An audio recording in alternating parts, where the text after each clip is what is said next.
Filmed in his car, this was one of Nicolas Maduro's last attempts to strike a conciliatory note with those who would capture him just 3 days later. Whenever, wherever, and however they want. The United States should know that if they want comprehensive economic development agreements, Venezuela is also ready. And I've said this time and time again. A former bus driver and trade unionist, Nicolas Maduro became the protege of revolutionary Hugo Chávez and was catapulted to the presidency when Chávez died in 2013. He was not long in office before protests erupted over runaway inflation and critical shortages of basic goods. Protests in which his government quickly gained a reputation as repressive.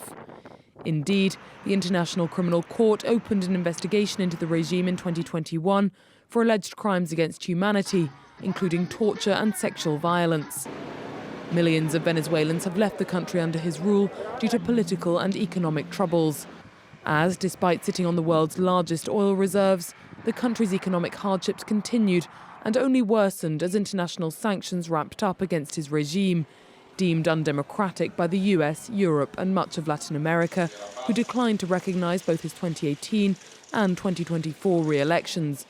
Non-recognition he viewed as political interference.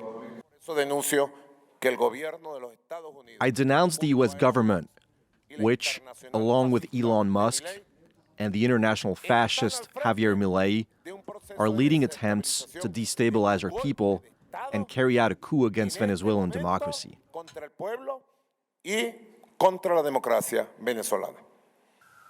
Since Donald Trump's return to the White House, the US position has gone from hostile to belligerent, with a series of strikes on vessels off the coast of Venezuela allegedly used by narcotics traffickers, especially the so-called Tren de Aragua cartel. Maduro made light of the tensions and even invoked John Lennon. Peace, peace.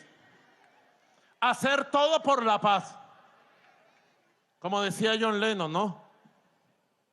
Alfred Nazaret, ¿cómo era la canción de John Lennon? Imagine us people. But his singing was to no avail as the escalation only continued. In the final days of 2025, the CIA carried out its first strike on Venezuelan soil.